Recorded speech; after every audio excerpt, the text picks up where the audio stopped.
everyone, my name is Jacqueline Delano, and this is for Nutrient Metabolism here at Brigham Young University, Idaho. I am presenting this week on vitamin B12. Vitamin B12 is also known as cobalamin. It is the only vitamin to contain cobalt, as you can see in its molecular structure. The RDA is 2.5 micrograms a day. Adults in the US usually exceed the RDA. Average men intake 6.3 micrograms a day, and average women is 4.6. And excess is stored in the liver. There is no upper level, so there is no negative side effects also. That's why they don't have an upper level, as no side effects have been observed. The function of vitamin B12, it's required for two enzymatic reactions, and it's also needed to absorb iron, calcium, and vitamin A, and it's needed for neurological functions. We'll go through more of that in the rest of the presentation. Food sources, it is found in milk, eggs, red meat, poultry, seafood, and fortified cereals. So like this diagram shows, it's in the oysters and poultry. A lot of the things that we eat have vitamin B12. It just matters if we are getting enough vitamin B12. Deficiencies. I've learned a lot in this about studying this vitamin, that deficiencies are a very common thing. There's pernicious anemia, which it was first described in the 19th century England. And back then, death was within 2 to 5 years of initial diagnosis. So I think that shows like how important it is to receive an adequate amount of vitamin B12 in your diet or through supplementation if it's needed. It was caused by an inadequate production of the intrinsic factor required for vitamin B12 absorption. So that's a little more than just not eating enough vitamin or eating enough foods with vitamin B12. It's also caused by malabsorption in the stomach and intestine. And you see this a lot in people that have received like gastric bypass or gastric sleeve surgery or any other surgeries that affect the stomach or intestines. And a lot of people with those diseases or with those surgeries, they have to take supplements for the rest of their lives. And most of that, like I know one of my family members had that surgery and they have to take drops every day. But other people have to go in and get injections of vitamin B12. And a lot of those people are elderly because that's the most common, are vegans, and those over 50 are most common to have a deficiency in vitamin B12. There's also macrocytic anemia, which is severe, and that's when the stores are gone or almost completely gone with vitamin. And with the deficiencies, there's neurological changes that can occur, and most of the changes are with sensory disturbances, and they can be severe enough to cause death.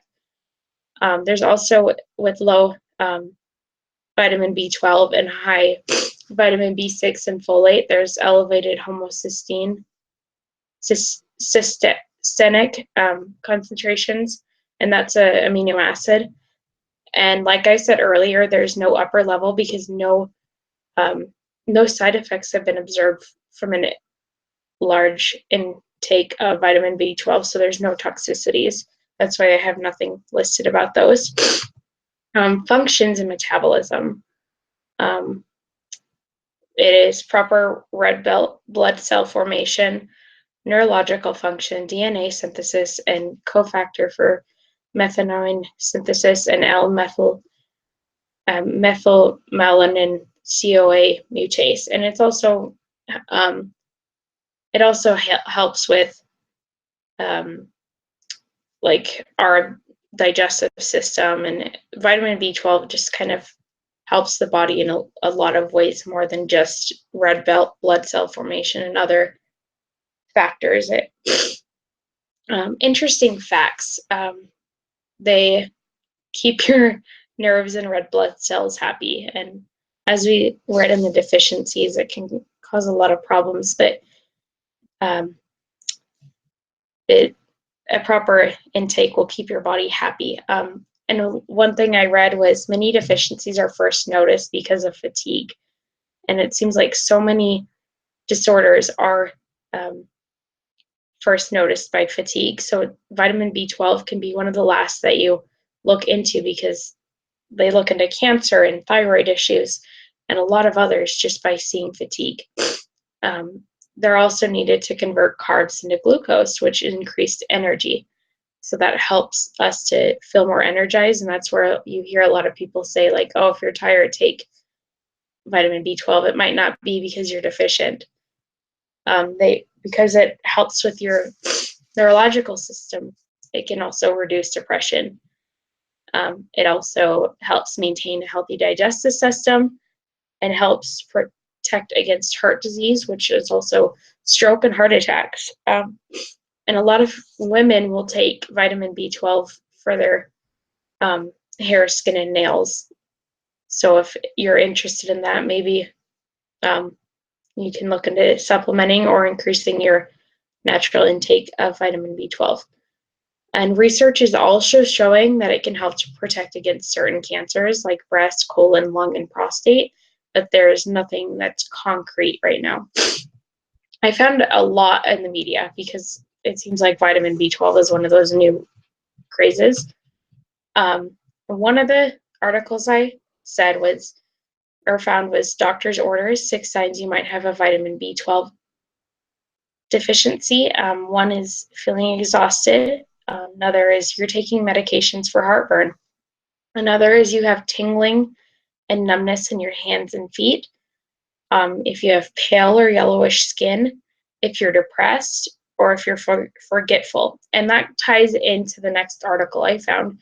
And that was a mother's struggle with vitamin B12 deficiency.